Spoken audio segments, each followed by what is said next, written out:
औज़ु बिल्लाहि समीइल अलीम मिनश शैतानिर रजीम बिस्मिल्लाहिर रहमानिर रहीम अक़िमिस सलाता लिज़िक्री सदक़ल्लाहु मौलाना अज़ीम व सदक़ रसूलुहुन नबियुल करीम। निहायत ही वाजिबुल इहतराम बुज़ुर्गों, दोस्तों, अज़ीज़ साथियों, हम नमाज के हवाले से गुफ्तगू करते चले आ रहे हैं। ये एक हकीकत है कि बंदा मोमिन का हर लम्हा हालत नमाज में उसका उठना बैठना, चलना फिरना, सोना जागना, बोलना चालना, जलवत खलवत, खरीदो फरोख्त, तिजारत, कारोबार, वो जिस हाल में भी है वो हाल अगर अल्लाह और उसके रसूल की मर्जी के मुताबिक गुजर रहा है, वो कैफियत अगर अहकामात दीन के मुताबिक गुजर रही है तो वो हालत नमाज है। मगर इसके अलावा भी अल्लाह रब्बुल इज़्ज़त ने पूरे दिन में हम पर 5 औकात की नमाज फर्ज की है। इसके कई ईमानी मकासद भी हैं, रूहानी मकासद भी हैं और जिस्मानी बदनी मकासद भी हैं। जैसा कि हमने पिछले जगह पर भी इसके जिस्मानी फवायद जो है, फिजिकली नमाज हमें क्या फायदा देती है, इस पर गुफ्तगू भी की थी। तो अल्लाह रब्बुल इज़्ज़त ने हम पर फरमाया इन्ना सलाता अलल मुमिनीना किताबुन मौक़ूता, ये जो नमाज है हमने मोमिनों पर मुकर्रर वक्त में फर्ज कर दिया। इसका मतलब है बंदा मोमिन की बेशक सारी जिंदगी और जिंदगी का एक एक लम्हा हालत नमाज में है, अल्लाह की याद में है। अगर वो अल्लाह और उसके रसूल को याद रखकर यानी उनके फरामीन के मुताबिक और अहकामात दीन के मुताबिक जिंदगी गुजार रहा है तो उसकी जिंदगी का एक एक पल हालत है नमाज, इसमें तो कोई शक नहीं। उसके तमाम शब रोज की गुफ्तगू हो यानी कौल हो या फिर वो अल्लाह और उसके रसूल के बताए हुए रास्तों और तरीकों के मुताबिक चल रहा है तो वो नमाज ही है। क्योंकि नमाज का एक जो बुनियादी माना है वो जिक्र है और जिक्र का जो बुनियादी माना है वो याद है। तो जिसे अल्लाह याद हो वो कोई गलत बात भी मुझसे नहीं निकालेगा और गलत कदम भी नहीं उठा पाएगा, क्योंकि अल्लाह याद है। वो गलत सोच भी नहीं सकेगा, क्यों कि वो ज़ाते वाहिद और यकता उसे याद है, जो याद माफी सुदूर है, जो दिलों के राज जानती है। तो अगर बोलेंगे तो दूसरे को समझ आएगी, मगर दिल के अंदर जो कैफियतें पैदा होती हैं मुख्तलिफ, तो अल्लाह तो वो भी जानता है। तो इसका मतलब है अगर अल्लाह याद है तो बंदे के अंदर जो वसाविस पैदा होते हैं, जो ख्यालात आते हैं, जो दिल के अंदर जो जज्बात पैदा होते हैं, नफरत के, बुग़्ज़ के, हसद के, कीने के, अदावत के, तो ये जो अंदर जज्बात पैदा होते हैं दिल के अंदर, जो कैफियत पैदा होती है वो कैफियतें भी पैदा ना हो, क्योंकि उसे अल्लाह याद है। तो ये हकीकत है बंदा मोमिन अगर अल्लाह उसे याद रहे, रसूल उसे याद रहे, दीन इस्लाम उसे याद रहे और सही मानों में याद हो तो उसका कोई कदम गलत नहीं उठ सकता, जुबान से निकला हुआ कोई हर्फ भी गलत नहीं हो सकता और दिल में उठने वाला कोई ख्याल, कोई वहम, कोई गुमान भी गलत नहीं हो सकता। लेकिन इसके साथ अल्लाह रब्बुल इज़्ज़त ने बंदा मोमिन को ओवरहालिंग के लिए, फ्रेश रखने के लिए, तरोताजा रखने के लिए, ईमान और रूह को ताजा रखने के लिए उसे पालीदा रखने के लिए, उसकी ताजगी के लिए ये नमाजें मुकर्रर कर दी। हम हदीस सुनते हैं कि बंदा जब जोर की नमाज पढ़ता है तो दरमियान में उससे कोई छोटी बड़ी गलती हो जाती है, खता कोई कोताही हो जाती है, और फिर जब असर की नमाज पढ़ता है तो अल्लाह रब्बुल इज्जत दरमियान में होने वाली उस खता को खत्म कर देता है। इसी तरह असर की पड़ी मगरिब तक जो खता, कोई लफ्ज़, कोई गलती, कोई कोताही हुई तो अल्लाह उसे असर से मगरिब की नमाज पढ़ी तो वो खत्म हो। खजान सीधा दरख्त को जरा झाड़ा और फरमाया कि जिस तरह इस दरख्त के पत्ते खजान में जर्द होकर गिर गए हैं, बंदा बीमार होता है तो उसकी खताएं इस तरह जिस्म से झाड़ देता है।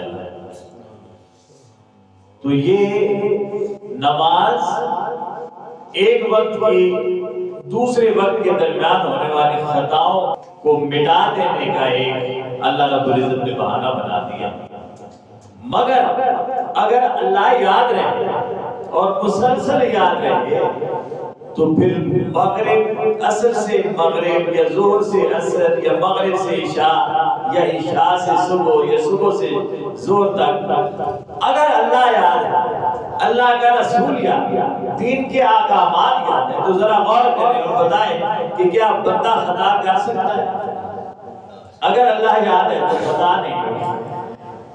अब देखिए अल्लाह क्या फरमा रहा है, हमारा अकीमिस सलात ज़िक्री, मेरी याद के लिए नमाज को कायम कर, मेरी याद के लिए। तो गोया माना ये है, अल्लाह ये फरमा रहा है कि बंदे जब तू अपने औकात में नमाज पढ़ेगा तो पहली बात तो ये है कि तुझे अल्लाह खुलूस की दौलत अता फरमाएगा, ईमान की दौलत अता फरमाएगा, और जब तू मुझे याद रखेगा तो फिर और खताएं तुझसे कहाँ होगी।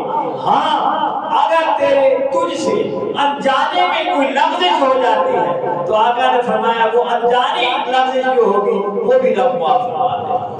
जानबूझकर तो तू करेगा नहीं, क्योंकि तू मुझे याद किए हुए होगा, मुझे याद रखे हुए होगा, और जब मैं याद होगा। अब मैं सादा सी मिसाल दे दूं कि बेटा बाप से डरता है, अगर वो बिलफर्ज सिगरेट पीता है तो बाप के सामने पिएगा? पिएगा? नहीं पिएगा। बीड़ा रखता है, बाप के सामने रखेगा? नहीं रखेगा। कोई गलत काम बाप के सामने करेगा? नहीं करेगा। अतबर भी नहीं करेगा, खौफ से भी नहीं करेगा। तो जब एक बाप के सामने बेटा खौफ की वजह से, उसके डर की वजह से या उसके अदब की वजह से सिगरेट नहीं पीता, बीड़ा नहीं रखता, कोई गलत काम नहीं करता, गाली मुंह से नहीं निकालता, तो हम कैसे मोमिन हैं कि अल्लाह के सामने सब कुछ करते रहते हैं? तो अगर मोमिन है तो फिर अल्लाह के सामने हमसे कोई हरकत गैर संजीदा नहीं होनी चाहिए। तो आका ने फरमाया अगर बिलफर्ज अनजाने में हो, कई बार हम उस्ताद हैं, शागिर्द सिगरेट पीता है लेकिन अचानक हम सामने आ जाए तो फौरन पीछे करके गिरा देता है। हमने देखा है, हमारे साथ ऐसा होता है कि बच्चा सिगरेट पीता है, आती है सिगरेट का माहौल उसे ऐसा मिल गया, लेकिन सामने आया तो जो ही उसने देखा कि उस्ताद आ रहे हैं, सिगरेट पीछे उसने गिरा दी, पीछे कर दी, गिरा दी, बेशक ताज़ा लगाई थी। तो लफ्ज़ जब बंदा समझता है कि अल्लाह उसे याद है, अल्लाह उसे देख रहा है, तो पहली बात तो यह लफ्ज़ करता नहीं। और अगर बिलफर्ज कर भी ले लफ्ज़ और उसे इसका एहसास ना हो या अनजाने में कर बैठा, तो आका फरमाते हैं अगली नमाज पढ़ेगा, क्योंकि अनजाने में हुई थी, अल्लाह उसे माफ फरमा देगा, अल्लाह उसे माफ फरमा देगा। सिर्फ मैं अकीमिस सलाता लिज़िक्री, मेरे जिक्र के लिए, मुझे याद रखने के लिए नमाज पढ़ लिया करो। याद रहूंगा, पता है अब जोर पड़ी है तो पता है कि असर के वक्त नमाज पढ़नी है, तो नमाज किधर, किसकी बारगाह में जाकर पढ़नी है? अल्लाह के सामने जाना। किसके सामने?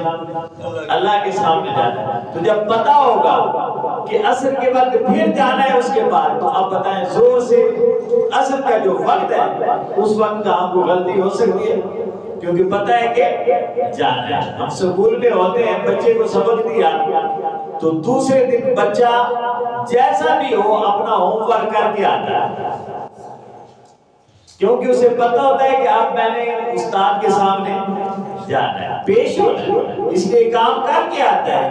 गलत करे, थोड़ा करे, ज्यादा करे, सही करे, खुशखत करे, बदखत करे, जैसा भी करे करके आता है, वरना वो तैयार होता है मार खाने के लिए। उसे पता होता है कि आज लगनी, तो जो ढीठ होगा वो मार खाएगा। हम हैसियत मोमिन हम ढीठ लोग हैं, हमें तो याद नहीं होता कि अल्लाह ने मारना भी है, मार भी देगी। ये उम्मीद रखते हैं उससे कि वो बख्श देगा, वो बख्श देगा, ऐसी कोई बात नहीं है, मगर बख्शेगा अपने हिस्से की सजा देकर। यूं ही उसने बख्शना नहीं है। मैं फिर वो मिसाल ये कि टीचर है, क्लास में एक बच्चे ने सबक सुना दिया और अच्छा सुना दिया, उसे शाबाश के साथ बिठा दिया। एक ने थोड़ा कमजोर सुना दिया, उसे भी बिठा दिया, शाबाश नहीं दी। एक ने जरा कम सुनाया, उसे एक आध लगा दी। एक ने सुनाया नहीं, उसे दो चार लगाएंगे। बैठेंगे सारे जाकर बेंच पर, मगर अपने अपने हिसाब से बैठे। कोई शाबाश लेकर बैठा है, कोई डंडे खाकर बैठा है, बैठा बेंच पर ही है। आप गए स्टूडेंट गए कि मैं भी बैठा तो भाई जहाँ सुबह आया था, उसे बहुत बच्चे वो शाबाश लेकर बैठा है, उस्ताद उस पर खुश होकर उसने उसे बिठाया और तुझे कार पकड़ाया है पूरा पीरियड और फिर बिठाया। ठीक है बैठा तो हमने इस ये जो हमारे जिंदगी के तजुर्बात है हम इससे समझते नहीं है ना। तो अल्लाह रब्बुल इज्जत का बिल्कुल इसी तरह एक मामला है अपने बंदे के साथ कि जो खुलूस के साथ पेश होता है, उसे याद रखता है, याद करता है, उसकी याद में रहता है, मुखलिस होता है, उसे उधर से शाबाश मिलती है, रहमत की शक्ल में, फजल की शक्ल में, जूदो करम की शक्ल में शाबाश मिलती है।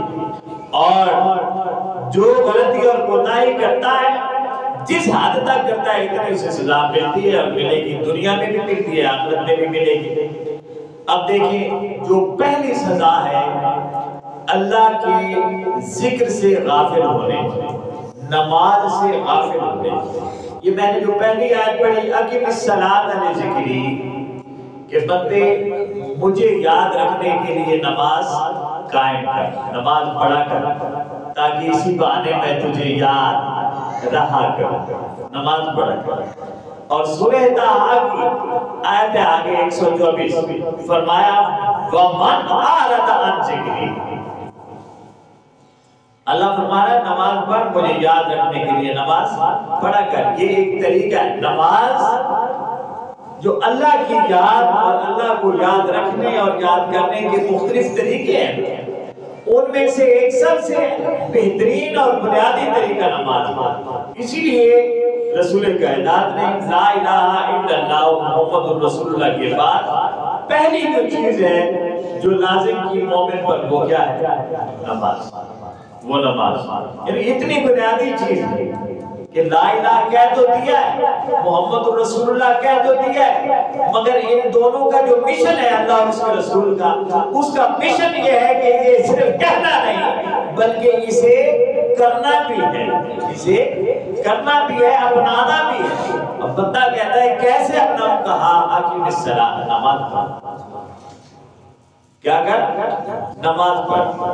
अब फरमाता है जो दुनिया में नुकसान होता है, आज हम रोना रोते हैं ना, महंगाई का रोना रोते हैं और गुर्बत का रोना रोते हैं, और हमें बहुत सारी उलझनों ने, परेशानियों ने घेर रखा है, माली तौर पर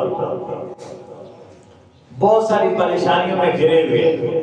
अब देखिए कुरान क्या कहता है, फरमाया मन आरदा अन ज़िक्री, जो मेरे जिक्र को छोड़ देता है, मुझे याद नहीं करता, मेरी बारगाह में सर्वसजूद नहीं होता, मेरी बारगाह में क़याम नहीं करता, नमाज नहीं पढ़ता, मेरे जिक्र से गाफिल हो जाता है, सबसे पहला जो नुकसान है फइन्ना लहू मईशतन दनका, मैं उसकी मईशत तंग कर देता, उसकी मईशत, उसके गुजर औकात तंग हो जाते हैं। फिर वो हम इंग्लिश में कहते हैं हैंड टू माउथ हो जाता है, इधर कमाया इधर खाया, जितना कमाया वो खा गया, हैंड टू माउथ हो जाता है। मईशतन दन का, हम उसकी मईशत तंग कर लेते हैं, उसका रिस्क खींच लेते हैं, उस पर उसरत आ जाती है, तंगी के दिन आ जाते हैं, खाने को नहीं मिलता, पहनने को नहीं मिलता, रहने सहने को नहीं मिलता। तो ये पहला जो नुकसान है अल्लाह रब्बुल इज्जत ने फरमाया मेरे जिक्र से गफलत का पहला नुकसान है। जिक्र से अब ये नहीं है कि अल्लाह ने छीन लिया, कुरान ने ये अल्फाज नहीं बयान किए, मैंने तर्जुमा तो ये किया है, लेकिन कुरान के ये अल्फाज नहीं, फइन्ना लहू मईशतन दनका, ये नहीं कहा कि हमने उसकी मईशत तंग कर दी, कहा उसकी मईशत तंग हो जाती है, मईशत तंग और करने की बात है, मईशत तंग हो जाती है, उसका रिज्क तंग हो जाता है, उसकी रिज्क की वसअत खत्म हो जाती है। अल्लाह ने ये नहीं कहा मैं कर देता, कोई उसे सजदा करे न करे उसे कोई गरज नहीं है। अब हम जो मोमिन है, हमसे ज्यादा रिज्क तो गैर मुस्लिमों के पास है, इज्जतें भी उन्हीं के पास, टेक्नोलॉजी उन्हीं के पास, साइंस उन्हीं के पास, जदीद उलूम उन्हीं के पास, माल और दौलत रिज्क जो दुनियावी है सारे के सारा उनके पास है। हमारे पास क्या है? हम सिर्फ करना ही पड़ते हैं, और तो हमारे पास कुछ नहीं, मुश्किल से गुजर औकात हो रहे हैं। हम तो IMF पर पढ़ते हैं, वर्ल्ड बैंक पर पढ़ते हैं, हमारी तनख्वाहें उधर से आती है, तो हमारे पास तो कुछ भी नहीं है, सारा कुछ उनके पास है। तो इससे ये सोच लेना चाहिए कि अगर कोई सजदा न करे तो अल्लाह को इस पर गुस्सा नहीं आता कि इसने सजदा नहीं किया लिहाजा मैं इसे देता ही नहीं, ये मेरा जिक्र नहीं करता लिहाजा इसे रोटी खींच लेता हूं, उसे इसे गरज ही नहीं। हमारे सजदों से, हमारी इबादतों से, हमारे जिक्र से, हमारे क़याम से, हमारे रुकू से, हमारी तिलावतों से, हमारी तस्बीहात से, हमारी शब्बेदारियों से, जिक्र व अस्कार से, सलात व तस्बीह से उसे जिक्र ही नहीं है। पूरी कायनात उसके जिक्र का इनकार कर दे, उसे फर्क नहीं पड़ता, उसे फर्क नहीं पड़ता, सारी कायनात इनकार करे उसे फर्क ही नहीं पड़ता, उसकी शान में कमी नहीं आती, उसे कोई नुकसान नहीं, उसने जो देना है वो देना है और हर एक को देना है। वो मैं जैसे कि अर्ज किया मैंने शायद पिछले जुम्मा पर यूसुफ पिछले कि वो तो पत्थरों में बंद कीड़ों को भी रिज़्क देने से बाज नहीं आता, उसकी शान रहमत ही ऐसी है। तो वो रिज़्क वो नहीं छीनता। ये जो अल्लाह का जिक्र हम करते हैं, अल्लाह का जिक्र करते हैं, कभी गौर किया हम अल्लाह का जिक्र करते हैं, अल्लाह को याद करते हैं, नमाज की सूरत में, तस्बीहात की सूरत में उसका जिक्र करते हैं, तो उस जिक्र की बरकत से रिज़्क बढ़ता है। जैसे हम बैंक में रख देते हैं ना पैसे, तो उस पर बोनस लगता रहता है, प्रॉफिट लगता रहता है, तो हम जब उसके हो जाते हैं, उसके जिक्र में मस्त हो जाते हैं, उसके बारगाह में सजदे करते हैं, उसका जिक्र करते हैं, तस्बीहात करते हैं, तो उसकी बरकतें होती हैं और वो बरकतें हमें अपने रिज़्क की फुर्सत में मिलती हैं। इल्म का रिज़्क है, माल का रिज़्क है, औलाद का रिज़्क है, दौलत का रिज़्क है, रिज़्क कोई एक आध थोड़ा है, इज्जत का रिज़्क है, तो वो रिज़्क में वुसअतें अदा कर देता है। और जाहिर है जब हम उसका जिक्र छोड़ देंगे तो वो वुसअतें खत्म हो जाती हैं, क्योंकि उसके जिक्र की बरकत से, जिक्र की बरकत से वो जिक्र छूटा, बरकतें खत्म हो गई। आज जो हम रोना रोते हैं कि हमारे पास कुछ नहीं है, मर गए, भूखे मर गए, औलाद को पढ़ा नहीं सकते, गुजर औकात मुश्किल हो गई है, तो ये जो सारा रोना है वो क्या है? वो इस वजह से कि हमने उसका जिक्र करना उसे याद करना छोड़ दिया, अल्लाह अल्लाह करना छोड़ दिया, तस्बीह अल्लाह की छोड़ दी, अल्लाह का जिक्र छोड़ दिया, अल्लाह को याद रखना छोड़ दिया। इसलिए फरमाया जो मेरे जिक्र से दूर होता है,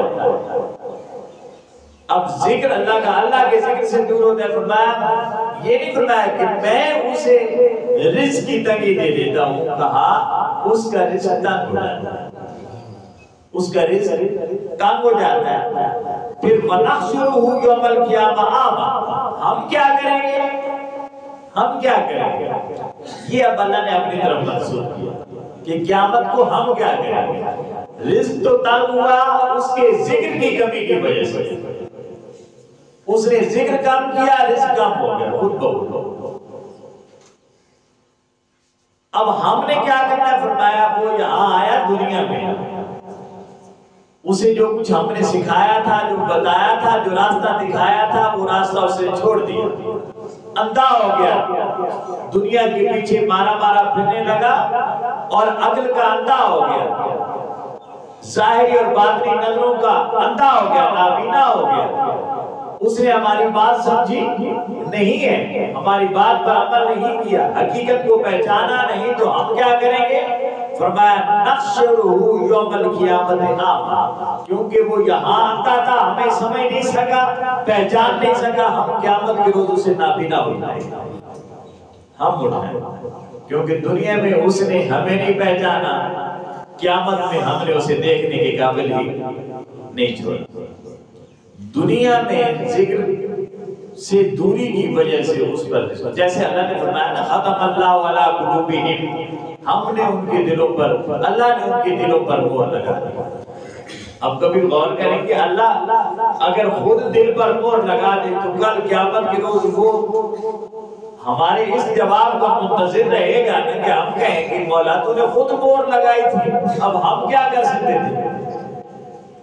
तो अल्लाह इस तरह मोहर तो नहीं लगाता, मेरी बात समझ आ रही है। अल्लाह यूं तो मोहर नहीं लगाता कि बस बंद हो गया, ये नहीं, खतमल्लाहु अला कुलूबिहिम वाला समी वाला सारे निशा, तो अल्लाह मोहर लगा देगा। तो अल्लाह क्यों मोहर लगाता है, अल्लाह की तरफ से मोहर लग जाती है कब, जब हम खुद लगा देते हैं। तो अल्लाह कहता है ठीक, जैसे मेरी मर्जी बहादैना नजदैन, मैंने दोनों रास्ते दिखाए थे, तूने अपनी मर्जी का रास्ता चुन लिया है, ठीक है, ये तेरा हो गया, ये तेरा होगा। मैं मार्केट में चीज बड़ी होती है, दुकानदार बताता है ये 1 नंबर है, इसका ये रेट है, ये 2, ये 3, ये इसके ये रेट है, इसमें ये खूबियां हैं, ये खामियां हैं, हम अपनी मर्जी से ले लें और घर जाकर कहते हैं कभी कि दुकानदार ने हमारे साथ धोखा किया, कभी घर जाकर किया, क्यों, क्योंकि दुकानदार ने तीनों चारों किस्म के सौदे दिखा दिए, कहा ये है, इसका ये रेट है, इसमें ये खामी है, ये खामी है, ये खूबी है, हमने अपनी मर्जी से ले लिया, घर जाकर वो गलत निकले, दूसरे तो बता दिया। तो अल्लाह फरमाता है बहादैना नजदैन, मैंने तो दोनों रास्ते बता दिए, तूने एक रास्ता चुन लिया है, तो तेरी मर्जी, जो तूने चुना है उस पर तो मोहर लगी है, तो खत्म, अल्लाह हमने भी लगा दिया, हमने भी, तूने वही चुना तो हमने वही दे दिया। तो जो माल चुनेंगे आप मार्केट से, उसी माल के मुताबिक आपको वो मिलेगा, अच्छा या बुरा सिरा मिलेगा। तो अल्लाह रब्बुल इज्जत तो खुद मोहर नहीं लगाता, फरमाया उसकी मैशत तंग हो जाती है और क़यामत के रोज हम उसे नाबीना उठाएंगे। तो दोस्तान जी मगर ये तो कुरान करीम की आयत। अब हदीस की रोशनी में देखिए, अल्लाह रब्बुल इज्जत फरमाता है, आका ने फरमाया हज़रत अबू हुरैरा रज़ी अल्लाह तआला अन्हु से कि अना इंद ज़न्नि अब्दी, मैं अपने बंदे के गुमान के पास रहता हूँ, जैसा वो गुमान करता है ना, मैं वही होता हूँ, मैं वही होता हूँ। फरमाया वाना माऊ इंद ज़करनी, जब वो मुझे याद करता है मैं उसके साथ हूँ, जब वो मुझे याद करता है मैं उसके साथ हूँ। बंदा जब जब उसे याद करे बंदा तब तब अल्लाह उसके साथ होता है। फरमाया फ़इन ज़करनी फ़ी नफ़्सी, अगर वो अपने आप में अपने दिल में अंदर मुझे याद करता है, ज़करतुहु फ़ी नफ़्सी, तो मैं भी अंदर उसे याद करता हूँ। वइन ज़करनी फ़ी मलअ ज़करतुहु फ़ी मलअ खैरुन मिन्हु, अगर वो मुझे मजलिस में याद करता है तो मैं उससे बेहतर मजलिस में उसे याद करता। देखिए अल्लाह जिसे याद कर देगा, ये याद से याद होती है ना, हम कहते हैं दिल को दिल से ला, तो याद से याद होती है, याद से याद होती है। अगर आपने ये टेस्ट लेना है कि अल्लाह आपको याद करता है, तो उस टेस्ट का एक बिल्कुल आसान सा तरीका है इस इम्तिहान का कि क्या आप अल्लाह को याद करते हैं। अगर आप अल्लाह को याद करते हैं तो जान लें और यकीन करें कि अल्लाह भी तुम्हें याद करता है। फरमाया जब बंदा मुझे याद करता है तो मैं उसे याद करता हूं। यानी ये एक मुसद्दका बात कि अपना इम्तिहान लेना है कि अल्लाह क्या कभी उसने मुझे भी याद किया है, तो ये देखो कि क्या कभी तुमने भी उसे याद किया। तो जब याद करोगे, बहुत खूबसूरत बात है, हजरत साबित फरमाते हैं कि हजरत अबू उस्मान नहदी रज़ी अल्लाह ताला अन्हु वो कहने लगे, ये वो जो बात मैं कर रहा हूं, वो कहने लगे इन्नी लअलमु हिना यज़कुरुनी रब्बी। वो कहते हैं कि मैं जानता हूं जब मेरा रब मुझे याद करता है तो मुझे पता चल जाता है मुझे कि अब मेरा रब मुझे। अब ये बड़ी नाजुक सी बात है, जैसे मैंने अर्ज किया, वो फरमाते हैं साबित से बात करते हुए हज़रत अबू उस्मान नहदी कि मुझे पता चल जाता है, मैं जान जाता हूं कि मेरा रब मुझे याद कर रहा है। कालू, तो लोगों ने कहा वकैफ़ ज़ाका, ये कैसे कि आपको पता चल जाता है कि आपका रब आपको याद कर रहा है, कैसे? तो वो कहने लगे काला, तो हजरत अबू उस्मान कहने लगे इन्नल्लाह यक़ूल, अल्लाह ने कहा है फ़ज़कुरूनी अज़कुरुकुम, तुम मुझे याद करो तो मैं तुम्हें याद करता हूं, तुम मुझे याद करो तो मैं तुम्हें याद करता हूं। फ़इज़ा ज़करतुम ज़करनी, तो मुझे पता चल जाता है जब मैं उसे याद करता हूं तो मुझे पता चल जाता है कि अब मेरा रब भी मुझे याद कर रहा है, मुझे पता चल जाता है। तो दोस्तों ऐसी कैफियत फरमाया आकिमिस सलाता लिज़िक्री, मेरी याद के लिए नमाज को कायम करो, नमाज कायम करो, यानी मुझे याद किया करो। जब तुम मुझे याद करोगे तो मैं तुम्हें याद करूंगा। अब ये देखें ना, आजकल हमारे पास मोबाइल है, मोबाइल में ऐसा होता है कि, और कंप्यूटर भी है, हम कई फोल्डर बनाते हैं, तो 2-4 दिन 10 दिन अगर हम न देखें तो एक जो हमारी लिस्ट बनती है, कॉल लिस्ट बनती है आमतौर पर, जिसे आज हमने फोन किया है और वो पहले नंबर पर आ गया, वो बंदा पहले नंबर पर आ गया। मैंने इकबाल साहब को आज फोन किया तो आज इकबाल साहब को जो कॉल लिस्ट है उसमें कहा है पहले नंबर पर। 5-6 दिन में इन्हें फोन न करूं तो क्या ये जो इनका नाम वो पहले नंबर पर था वो उसी नंबर पर रहेगा? बताइए, बताओ ना, नहीं रहेगा, वहां नहीं रहेगा, वो नीचे कहीं चला जाएगा, बहुत कहीं नीचे चला जाएगा। ये भी इसी तरह का वाक़या है और यही एक हकीकत है, हमने इन जिंदगी के तजुर्बात से सीखते नहीं है। ये जो फोल्डर है ना अल्लाह की याद के फोल्डर, वो अगर डाउन हो जाए, नीचे चले जाए तो फिर उधर भी नीचे ही चले जाते हैं। अगर चाहते हैं कि पहले नंबर पर ये कॉल रहे हमारी और हमारा नाम रहे तो रोजाना कॉल करनी पड़ती है, और वो बारगाह वो है जहां दिन में 5 बार कॉल करनी पड़ती है। जब 5 बार बंदा उधर कॉल करता है तो हमेशा फ्रंट पे रहता है, बैक पर कभी नहीं जाता, बैक पर नहीं जाता कि फिर उसे ढूंढना पड़े कि कहां है, फिर उसे ढूंढना नहीं पड़ता। बस वो ही बंदा अपने मोबाइल को ऑन करता है, जिक्र खुदा के मोबाइल को ऑन करता है, पहली लाइन पर उसी का नाम लिखा होता है, पहली लाइन पर, उधर भी डायल में पहला नंबर बंदे का होता है जो उसे याद कर रहा होता है। इसलिए दोस्तान जो अगर अल्लाह रब्बुल इज्जत का जिक्र और उसकी याद जो है उसके लिए नमाज को पढ़ना है, और नमाज इतनी जरूरी। अब देखिए मैं एक हदीस पढ़कर फिर आगे इसे खत्म कर देते हैं। देखिए अल्लाह को अपने बंदे से कितनी मोहब्बत है। फरमाया इन्नल्लाह ताला क़ाल, अल्लाह रब्बुल इज्जत फरमाता है हदीस मुस्लिम की और मुस्नद अहमद का नकल का इज़ा तलक़ानी अब्दी बिशिब्र तलक़ैतुहु बिज़िराई, जब मेरा बंदा एक बालिश्त मेरी तरफ आता है तो मैं एक गज उसकी तरफ जाता हूं, एक गज। और ये जो ज़िरा का लफ्ज़ है इसका ये हाथ होता है, क्या है कि मैं एक हाथ उसकी तरफ चला जाता हूं। और फिर देखिए बड़ी खूबसूरत बात फरमाया वइज़ा तलक़ानी बिज़िराई, और मेरा बंदा जब मेरी तरफ एक हाथ बढ़ाता है तलक़ैतहु बिबाइन, मैं दोनों हाथ बढ़ा देता। तो कहा एक हाथ बंदा बढ़ाता है। अब देखिए ना अल्लाह के जज्बात को देखें और बंदे के साथ अल्लाह की मोहब्बत का अंदाजा लगाए। कहा वो एक बारिश पड़ता है तो मैं एक हाथ आगे बढ़ाता हूँ, बंदा मेरा एक हाथ आगे करता है मैं दोनों हाथ आगे कर देता हूँ। कैसी एक बेकरारी की कैफियत है, ये एक बेकरारी की कैफियत है।